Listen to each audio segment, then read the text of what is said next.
We're getting into something new today, and to help everybody get into it, I had a do now problem which really wound up being a classwork problem because it took so long, which is fine because there's a lot of things that we're going to learn in this problem. And one of them is how to use the Memorize Ion sheet that I passed out today. So we'll start by translating this word problem. So iron 3 bromide,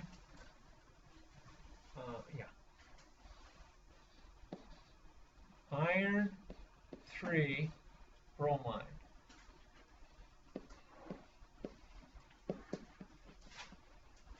Okay, what does reacts with mean? That's a plus. Good. A lot of you are getting this. Okay, and the next thing is ammonium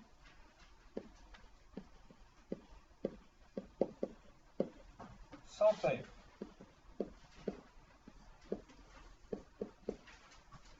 And what does to produce mean? Arrow. Good. Okay. So I'm going to do a second line here because the words take a lot of space. So we've got iron 3 again, and sulfate. What does the and mean? Plus. And the last thing is ammonium bromide. Yeah, okay. I'll get it. Thank you. What? Did I do that? Oh my gosh. Okay. Thank you. Appreciate it, Kenneth. I really do. So now we have translated to get our word problem out of the written problem. The next step is going to be done with the little chart that we passed out today. And that chart is called Memorize Ions. And this Memorize Ions is going to happen not as required tests, but as extra credit, folks.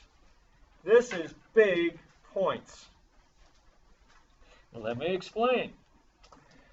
The first 5 ions in this piece of paper that it was a handout today, and the name of it is Chemistry, Ions and Acids to Memorize.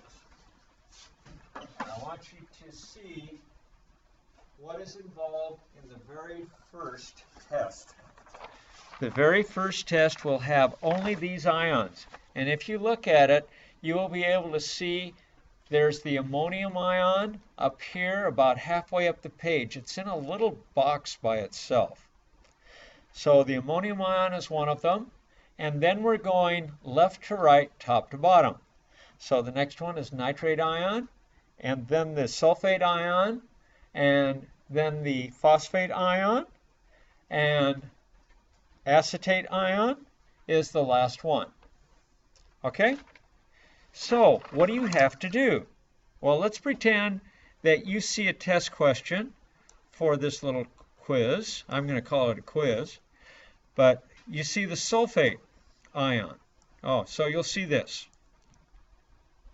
So if I give you this, you have to give me this. So the question was sulfate ion. The answer is SO4 with a subscript after the oxygen and a 2- in the top right corner. If you write that as SO3 2-, that would be wrong. Because that's not sulfate, it's sulfite. It's different stuff. Has different ratios of oxygen and sulfur. Okay? So the other thing that you might do wrong is maybe you get the subscript right, SO4, but you write 3-. That's wrong. 100% wrong. So how does this stack up, and what does it mean to you? It's a 5-minute timed quiz. It's done on Friday, and you can come in, and in 5 minutes, you'll be done. Okay? And every one that you get right is an extra credit point. Nice, huh? That's 5 points. Now, when we add 5 more ions the next week, we'll have 10 questions. 10 questions is 10 extra credit points. Are you getting the idea here? What happens when I add 5 more ions? 15 questions and 15 extra credit points. Woohoo! Okay, it's getting interesting, isn't it? And then we're going to do one more 15-point extra credit where we do everything on the sheet. Okay? So, I would really recommend that you start looking at these guys carefully. And this is a great hedge against being on a line at the end of the semester. And hey, because you had that extra credit, you're over the line. It's nice. Okay, anyway, that's how this little deal works, and it's a good one. I recommend you take advantage of it. So, next thing, let's do the word equation, and that's what we're going to use our little sheet here for. Would you please look on your sheet after I show you what iron 3 means?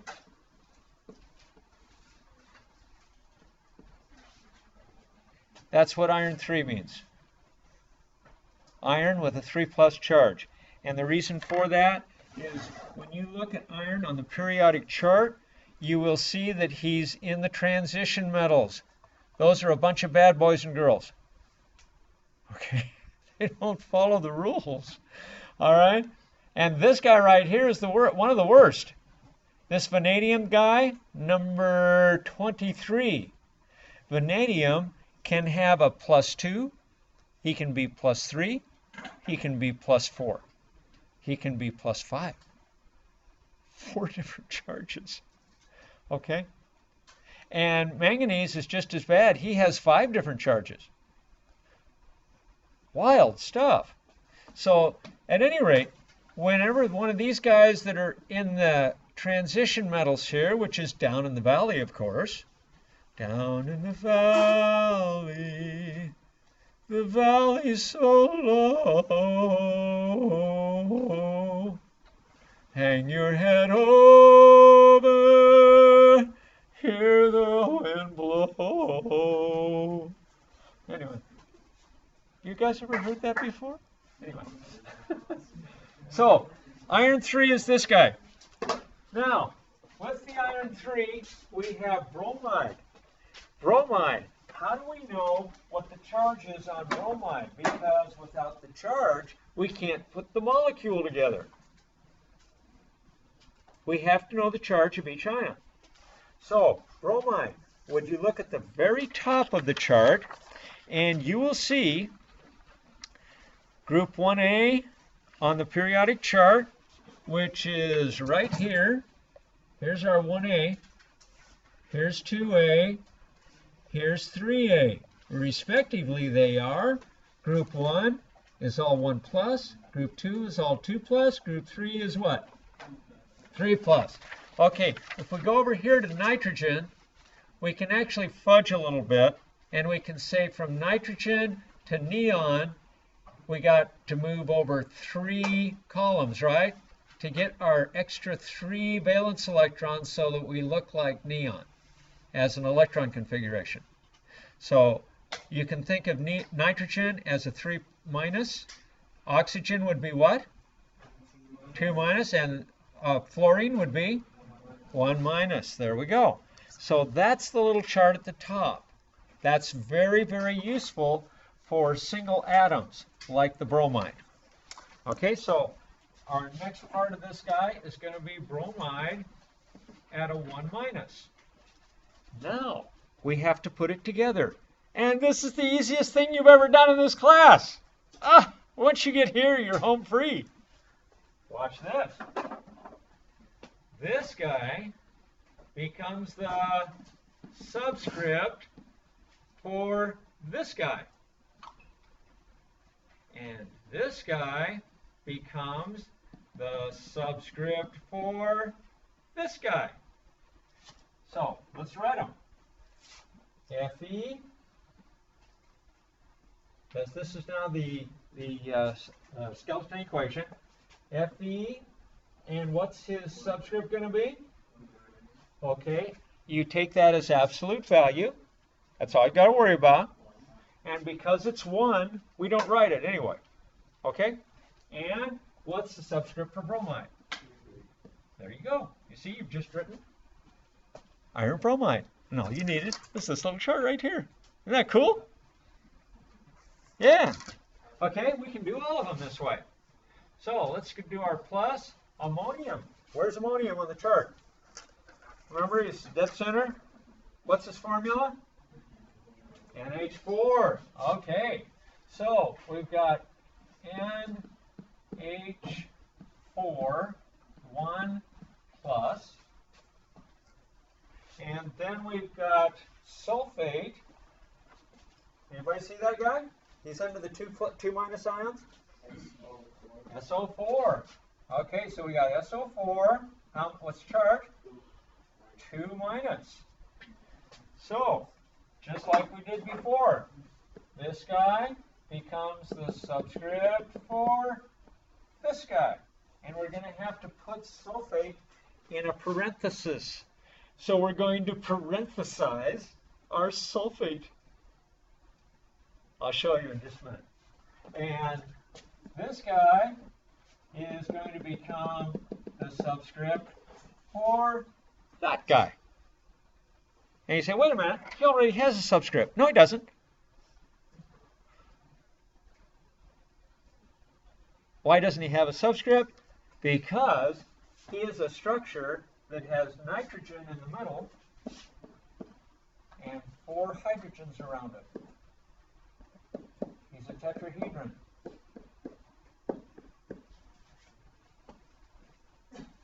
So that is what I call a structure. Now, depending on how many of these guys am I going to have? Come on, what's the subscript going to be? Huh? No, what's the subscript? Look, 2. Okay, so we're going to have, oops, make them in green, NH4 in a parenthesis, which is like drawing a big circle around it, what I did over here for the red structure. Okay? Ammonium, and we're going to have him twice. How many sulfates will we have? Huh? How many sulfates? Come on. No. Well, what does this say? 1 plus. Huh? Come on. What is he? 1. Okay. So I do not need I don't have to parenthesize. I am not going to have to parenthesize the sulfate. Okay? So I can just write him as SO4. Cool, huh? Okay, let's get rid of this with a big eraser. Ooh, that's a big eraser. All right. And now we go over to the other side. And we have iron 2. Okay, iron 3, I'm sorry. Iron 3 sulfate. So we have Fe with a 3 plus, and we have sulfate, SO4 with a 2 minus. So when we write them in the equation, what's the subscript for iron? There we go. Iron's going to be a 2, and what's the sulfate going to be? 3. Do I need parentheses? Yeah, I do. Okay, so that makes him a unit, and there are 2 of those units. 3, sorry. 3 of the units. Okay, so please resist the temptation to say that there's 4 sulfates. There aren't 4 sulfates. There's 4 oxygens in sulfate in the structure, that would be just like the last one I wrote, only with sulfate, sulfur's in the middle, and oxygen's on the outside. Okay, so there's our iron 3 sulfate, and the last thing that we have is ammonium bromide. So ammonium, just like on the other side, is NH4, and he is a 1 plus, and bromide is a 1 minus, so no parentheses, no additional subscripts. Now I'm ready to balance. Now, let me clue you in about something. I'm going to make a black box, or a black circle modified box. Let's see, I want to get this stuff out of here. Yeah. I'm going to circle the stuff that is a unit. And watch as I circle the ammonium. Notice I'm being very careful to keep that 2 outside the circle, because there's 2 of those units. Is this making sense, folks? You need to be writing this down, because this is your model for tonight's homework. Okay? Here's my second unit, sulfate. Again, I'm being very careful to keep that 3 outside of the circle. And because this guy is going to be balanced as a unit, because he's on both sides of the equation. Let's go back to today's whiteboard. Can you see right here, up in the objectives, given names, be able to find formulas for polyatomic ions. Isn't that what we just did? Okay. And then be able to balance with polyatomic ions if they're present on both sides of the equation. And we have 2 guys that are present on both sides of this equation. We got the ammonium. Oops, I didn't circle the sulfate. Here we go. I'm doing red on that. So this is being balanced as a unit. And there is no subscript, so how many of these do we have? 1. Okay? And there's no subscript on the ammonium on the other side, so there's only 1. Until we put a coefficient in. So now see if you can balance this guy. And those of you watching the video, go ahead and turn it off and see how you do balancing this, and you might learn something. If all you do is continue the video, you will learn nothing. Okay, I'm hoping that you used good judgment. I'm hoping that you used good judgment and tried to balance this before you started this recording. If you didn't, turn the recording off. All right. Now, I assume that you have actually tried to balance it. So let me show you how to check your work. This is what we do. We start out with the iron, because that's a unit. It's a unit of a single atom. Okay? That's the unit that we're balancing. Bromine is a single atom, and that's the unit that we're balancing. And we have ammonium.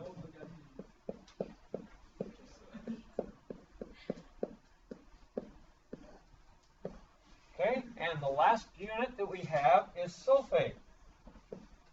And the only reason that we can balance with these polyatomic ions, a big fancy name for something that is saying we have more than one atom. Polyatomic. Many atoms, right? Poly means many. Okay, so we have sulfates on both sides. Okay, just a moment. Let's point at them with a pointer. Now that we have a pointer, we're going to start over here, and whatever you got, you want to check against what we're doing right now. I'm looking at irons on the left. How many irons do I have on the right? 2. Okay, so to balance that, we're going to have a 2 out here. Now, how many of the bromines do I have? Whoops, let's put that down. how many of the bromines do I have on this side with the 2 coefficient? 6. We do have 6. 3 times 2 is 6. So over here, I have 1 bromine. How do I make it 6? Coefficient 6. All right. So we're on a roll here. Let's carry on. Irons here are 2. Irons here are 2. We don't need to worry about those anymore. Now ammoniums. How many of the ammonium units do I have? 2. Good. And ammonium units over here?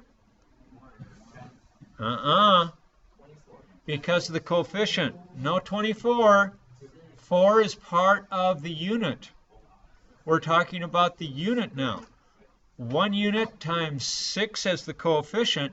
You have 6 ammoniums on the right. Here we go. Let's start putting all these guys in. 6 on the right. And the ammoniums on the left. How are we going to... Oops. Let's get that fixed. Okay. How are we going to fix the ammoniums over here? We're going to multiply by 3. You bet. Okay. Now we have 6 ammoniums on the left.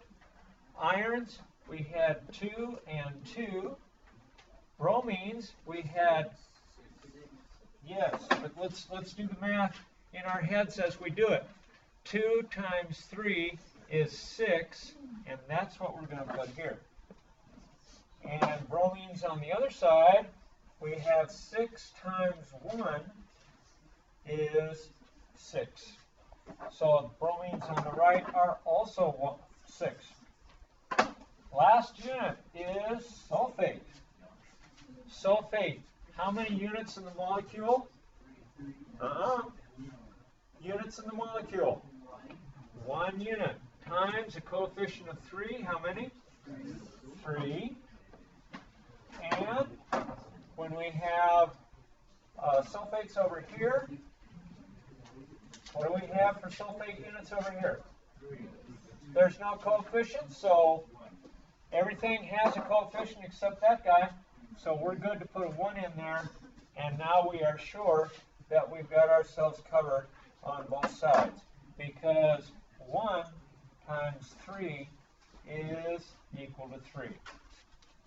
So 3 and 3, 6 and 6, 6 and 6, 2 and 2, we are balanced.